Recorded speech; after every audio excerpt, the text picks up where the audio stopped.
राष्ट्रिय परीक्षा बोर्ड प्रशासन सहायक दोस्रो पत्रका लागि महत्त्वपूर्ण सामग्रीको साथमा उपस्थित भइसकेको छु।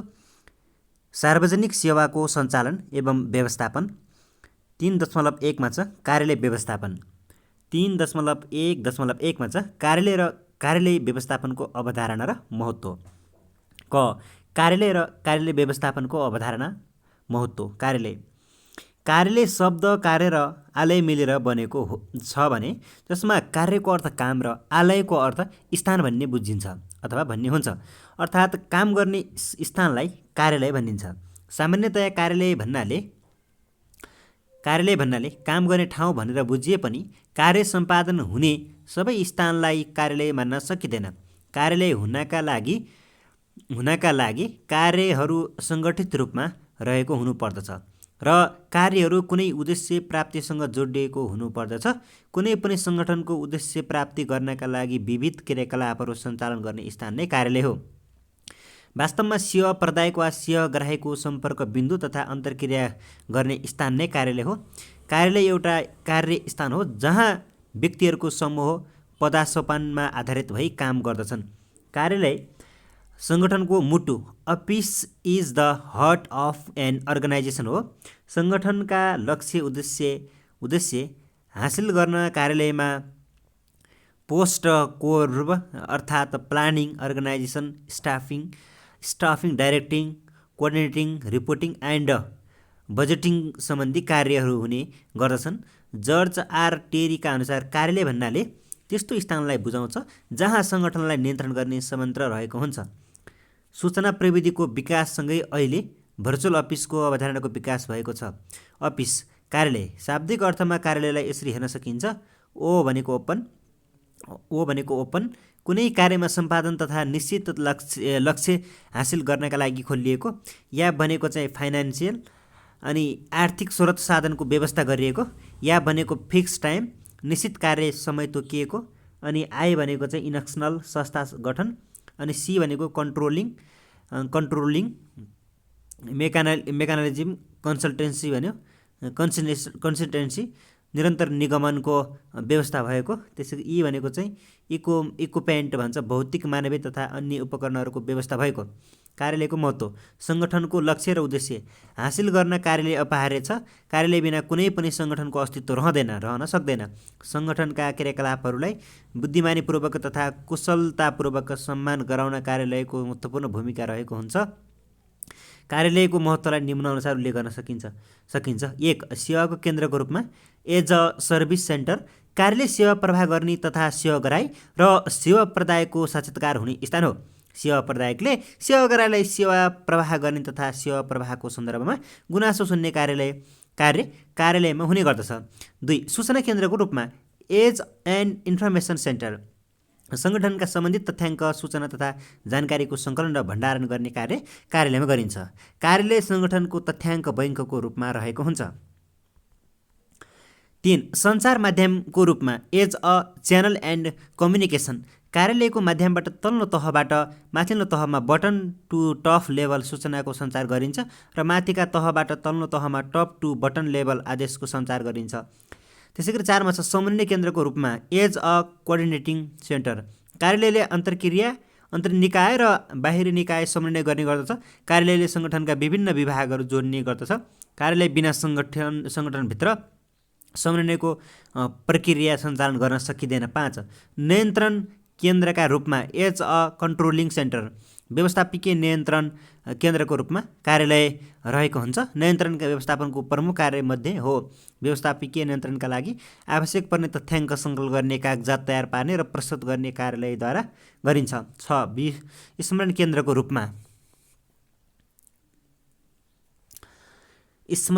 रूपमा एज अ मेमोरी सेन्टर कार्यालय अभिलेखको वर्गीकरण र सुरक्षित भण्डारण गरिएको हुन्छ। कार्यालयका कामका लागि पुराना कागजात नमुना र प्रणका लागि आवश्यक रहन्छन्। कार्यालय विगतमा कार्यालयबाट सम्पादन भएका कामहरूको स्मरण विवरणमा भएको केन्द्र हो। अनि 7 मा छ मध्यस्थताका रूपमा एज अ इन्टरमेडिएयर कार्यालयले सेवा प्रदायक र सेवा ग्राही बीच सम्बन्ध स्थापित गर्दछ। यसले सेवा प्रवाहसँग सम्बन्धित केही सरकारवालाहरूबीच मध्यम स्तरताकर्ताको भूमिका निर्वाह गर्दछ। कार्यालय व्यवस्थापन अफिस म्यानेजमेन्ट कार्यालयको उद्देश्य प्राप्त गर्नको लागि योजना बनाउने, निर्णय लिने, सङ्गठन गर्ने, कर्मचारी व्यवस्थापन गर्ने, निर्देशन र नियन्त्रण गर्ने कार्यलाई कार्यालय व्यवस्थापन भनिन्छ। निर्धारित उद्देश्य हासिल गर्नका लागि उपलब्ध मानवीय तथा भौतिक स्रोत साधनहरूको अधिकतम उपयोगले कार्यालयको नियमित तथा आकस्मिक कार्यहरू सम्पादन गर्ने प्रक्रिया नै कार्यालय व्यवस्थापन हो।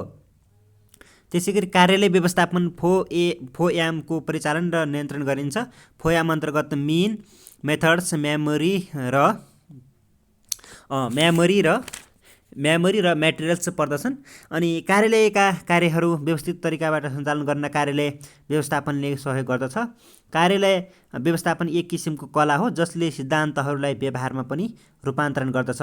कार्यालय व्यवस्थापनका तत्त्वहरू एलिमेन्ट्स अफ अफिस म्यानेजमेन्ट: 1. कर्मचारी पर्सनल, त्यसै गरी 2. उपकरण मिन्स डिभाइड टुल्स, त्यसै गरी 3 मा छ वातावरण इन्भाइरोमेन्ट, त्यसै गरी 4 मा छ लक्ष्य पर्पोज। अनि कार्यालय व्यवस्थापनका विशेषताहरू: कार्यालय व्यवस्थापन एक आधुनिक मान्यता हो। यो परिवर्तनशील हुन्छ। कार्यालयको निश्चित उद्देश्य रहन्छ। अनि कार्यालयमा समूह र सामूहिक कार्यको व्यवस्थापन गरिन्छ। स्रोत साधनको उच्चतम रूपमा सदुपयोग हुन्छ। सूचनाको प्रभावकारी सञ्चार हुन्छ। आन्तरिक एवं बाह्य वातावरणसँग सन्तुलित सम्बन्ध हुन्छ। कार्यालय व्यवस्थापनका महत्त्वहरू: कार्यालयका लक्ष्यहरू हासिल गर्न, कार्यालयमा आइपर्ने चुनौतीहरूको सामना गर्न, निर्णयहरूको सफल कार्यान्वयन गर्न, लागत न्यूनीकरण गर्न, गुनासो व्यवस्थापन गर्न, सूचना र तथ्याङ्कको प्रभावकारी प्रवाह गर्न, कम जनशक्तिबाट लक्ष्य हासिल गर्न, दक्ष जनशक्ति अभिवृद्धि गर्न, सङ्गठनभित्र योजना बनाउन, निर्देशन दिन र नियन्त्रण गर्न।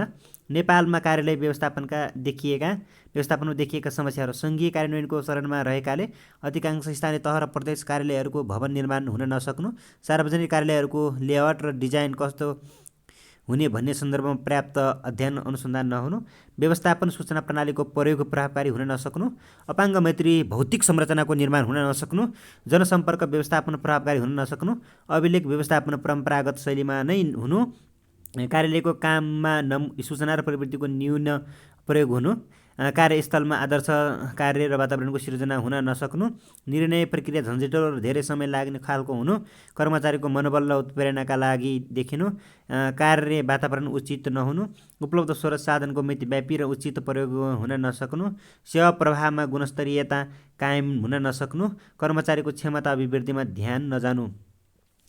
3.1.2 अभिलेख व्यवस्थापनको परिचय, उद्देश्य र आवश्यकता र महत्त्व। अभिलेख व्यवस्थापनको परिचय: भविष्यको आवश्यकतालाई मध्यनजर गरी सुरक्षित गरेर राखिएका दस्तावेजहरूलाई अभिलेख भनिन्छ। कुनै पनि महत्त्वपूर्ण निर्णय, कागजात, तथ्याङ्क, सूचना, लेख कार्यालयका कागजात तथा पछिसम्म काम नलाग्ने, प्रयोगमा आउन सक्ने, प्रमाणको रूपमा आवश्यक हुन सक्ने आदि लिखतहरू नै अभिलेख हुन्। त्यसैगरी कार्यालयका अभिलेखहरूलाई सुरक्षित भण्डारण गर्नेदेखि अनावश्यक कागजातहरूलाई धुल्याउने समयको कार्यलाई अभिलेख व्यवस्थापन भनिन्छ। अभिलेख व्यवस्थापन भन्नाले सूचना, तथ्याङ्क वा प्रमाणहरूलाई सुरक्षित ढङ्गबाट सजिलै प्राप्त हुन सक्ने व्यवस्थाबाट भण्डारण गर्ने र अनावश्यक भएका कागजातहरूलाई धुल्याउने कार्य प्रणाली हो। अभिलेखको सिर्जना र प्राप्तिदेखि समाप्तिसम्मको चक्र नै अभिलेख व्यवस्थापन हो। अभिलेखका प्रकारहरू: क. अति महत्त्वपूर्ण अभिलेख: कहिल्यै नधुल्याउने वा नष्ट नगर्ने अभिलेख, जस्तै नेपालको समयको नक्सा, अन्तर्राष्ट्रिय सन्धि सम्झौता, देशका शान्ति सुरक्षा सम्बन्धी महत्त्वपूर्ण कागजातहरू चाहिँ अति महत्त्वपूर्ण अभिलेखभित्र पर्दछन्। त्यसैगरी खमा छ महत्त्वपूर्ण अभिलेख भनेको छ 10 देखि 20 वर्षसम्म राखिने खालका अभिलेख, जस्तै वित्तीय विवरण, ठेक्कापट्टा सम्बन्धी अभिलेख, बोलपत्र सम्बन्धी अभिलेख आदि चाहिँ यिनी महत्त्वपूर्ण अभिलेख हुन्। त्यसैगरी हामीले उपयोगी अभिलेख भन्ने चाहिँ छ। उपयोगी अभिलेख भनेको सामान्यतया 1 देखि 10 वर्षसम्म राखिने अभिलेख, जस्तै परिपत्र, बिल, भरपाई, वार्षिक प्रतिवेदन आदि हुन्। त्यसैगरी हामीले अन्य घमा गयौँ भने अनावश्यक वा साधारण अभिलेख भनेको छ सामान्यतया 1 वर्षमा नष्ट गरिने अभिलेखहरू, जस्तै निमन्त्रणा कार्ड अनि शुभकामना पत्र आदि चाहिँ पर्दछन्। त्यसैगरी असल अभिलेख व्यवस्थापनमा हुनुपर्ने गुणहरू: प्रभावकारी अभिलेख व्यवस्थापनका गुणहरू सरप्राइज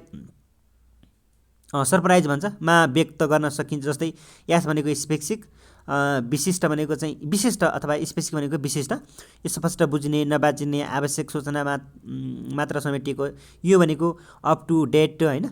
अनि यो अद्यावधिक भन्छ। अभिलेखमा चाहिँ आवश्यकता अनुसार थपघट गरिएको, समसामयिक बनाएको। आर भनेको चाहिँ रिलेबल, त्यसै विश्वसनीय, कानुनी प्रक्रिया पुरा गरिएको र विश्वासयोग्य बनाएको र सुरक्षित राखिएको। पी भनेको चाहिँ प्रिकलेस भन्छ, संक्षिप्त, अनावश्यक सामग्री नराखिएको, शीघ्र प्राप्त गर्न सकिने। आर भनेको चाहिँ रिलेभेन्ट भन्छ, सान्दर्भिक अभिलेख राख्नुको औचित्य भएको, भविष्यका लागि आवश्यक भएको। आई भनेको चाहिँ इन्फर्मेटिभ, सूचनामूलक, जानकारीमूलक र अभिलेख व्यवस्थापनको मुख्य उद्देश्य सूचना तथा जानकारीको प्राप्ति हो, उचित सूचना सम्प्रेषण गर्ने खालको। यस भनेको चाहिँ स्पोन्टेनियस भन्छ, स्वाभाविक, सत्य, वस्तुनिष्ठ र यथार्थ बनाउनु, अभिलेख व्यवस्थापनका स्वाभाविक हो भएको मान्न सकिन्छ। यी भनेको चाहिँ इभिडेन्स भन्छ, प्रमाणिक भन्छ। यो कानुनी रूपमा चाहिँ प्रमाणित, वैधता प्राप्त, भविष्यमा चाहिँ प्रमाणको रूपमा पेश गर्न सकिने कुराहरूलाई चाहिँ हामी बुझ्न सक्छौँ। त्यसै गरी अभिलेख व्यवस्थापनका उद्देश्यहरू भन्छ, आवश्यकता र महत्त्व, व्यवस्थित तथा वैज्ञानिक तरिकाबाट अभिलेखको वर्गीकरण गरी सुरक्षित भण्डारण गर्न, अनि कार्यालयलाई दैनिक कार्यहरूको शीघ्र सम्पन्न गर्न, अनि नयाँ नीति, योजना तथा कार्यक्रमहरूको तर्जुमा गर्न सहयोग पुर्याउन, भविष्यमा कानुनी रूपमा प्रमाण पेश गर्न, संस्थागत स्मरणलाई प्रभावकारी बनाउन, सेवा प्रवाहलाई गुणस्तरीय बनाउन, समयमा गल्ती पत्ता लगाई त्यसको रोकथाम तथा नियन्त्रण गर्न, कार्यहरूमा एकरूपता कायम गर्न, अनि समयको बचत गर्न र जनशक्ति काम कम गर्न, त्यसै गरी सुशासन प्रवर्धन गर्न जस्ता कुराहरू चाहिँ पर्दछन्। अभिलेख व्यवस्थापनका सिद्धान्तहरू भन्यो भने चाहिँ प्रभावकारिताको सिद्धान्त, नियमितताको सिद्धान्त, मितव्यापिताको सिद्धान्त, दक्षताको सिद्धान्त, बहुउपयोगिताको सिद्धान्त, संरक्षणको सिद्धान्त, वर्गीकरणको सिद्धान्त, सञ्चारको सिद्धान्त, धुलाइको सिद्धान्त, पहुँचको सिद्धान्त र वितरणको सिद्धान्त भनेर चाहिँ हामी याद गर्न सक्छौँ। नेपालको अभिलेख व्यवस्थापनका समस्याहरू भन्यो। अभिलेख व्यवस्थापनलाई वैज्ञानिक तथा आधुनिक गर्न नसकिनु, अभिलेख व्यवस्थापन एक प्राविधिक कार्य भएकाले यस सम्बन्धी ज्ञान सिपको अभाव रहनु, अनावश्यक अभिलेख धुल्याउने कार्य नहुनु, जथाभावी भण्डारण गरी राखिनु, भौतिक तथा वित्तीय स्रोतको कमी, आर्थिक प्रलोभनमा परि महत्त्वपूर्ण अभिलेखहरू नष्ट पारिनु, कर्मचारीहरूको छिटो सरुवा हुनु, उचित भण्डार कोठाको अभाव रहनु जस्ता कुराहरू पर्दछन्।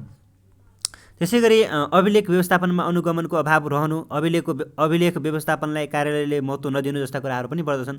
नेपालमा अभिलेख व्यवस्थापनमा गर्नुपर्ने कुरा सुधारहरू, सूचना प्रविधिको माध्यमबाट अभिलेखको व्यवस्थापनमा कम्प्युटर प्रणालीको विकास र उपयोग गर्ने, अभिलेख व्यवस्थापन कार्यरत कर्मचारीहरूको क्षमता अभिवृद्धि गर्ने, अभिलेख व्यवस्थापनका लागि उपयुक्त कोठाको व्यवस्था तथा सुधार गर्ने, सरकारी कागजात धुल्याउने नियमहरू 2027 को प्रभावकारी कार्यान्वयन गर्ने, त्यसै गरी कर्मचारीहरूलाई आवश्यकता अनुसार पुरस्कार र दण्डको व्यवस्था गर्ने, अभिलेख व्यवस्थापन सम्बन्धी प्रभावकारी नीति निर्माण गर्ने, संस्थागत स्मरणमा जोड दिने, अभिलेख व्यवस्थापनलाई व्यवस्थापकले उच्च महत्त्व दिने गर्दछ। कुन अभिलेख कति वर्षपछि धुल्याउने भन्ने कुरामा चाहिँ 10 वर्षपछि सडाउने अथवा धुल्याउने भनेको चाहिँ वार्षिक प्रतिवेदन, हात हतियार इजाजत अनि मित्र राष्ट्रका प्रतिनिधित्वको भ्रमण सम्बन्धी आदि चाहिँ यो 10 वर्षभित्र धुल्याउनु पर्ने हुन्छ। अनि यो 5 वर्षभित्र सडाउने अथवा धुल्याउने भनेको चाहिँ सरकारी स्तरलाई विदेशमा पठाइने बधाई, शुभकामना, सम्वेदना, कर्मचारीको हाजिरी, प्रगति प्रतिवेदन, परिपत्र आदि हुन्। 3 वर्ष पश्चात सडाउने धुल्याउने भनेको चाहिँ निर्माण कार्य सम्बन्धी ठेक्का, अनुदान सम्बन्धी कागजात, लेखा परीक्षण अनि फरफराक भइसकेको वितरण आदि। त्यसैले 1 वर्ष पश्चात सडाउने कागजात भनेको चाहिँ दैनिक तथा अर्धवार्षिक प्रतिवेदन, सरुवा पत्र, बैठक बस्ने पत्र र बिदाको निवेदन आदि पर्दछन्।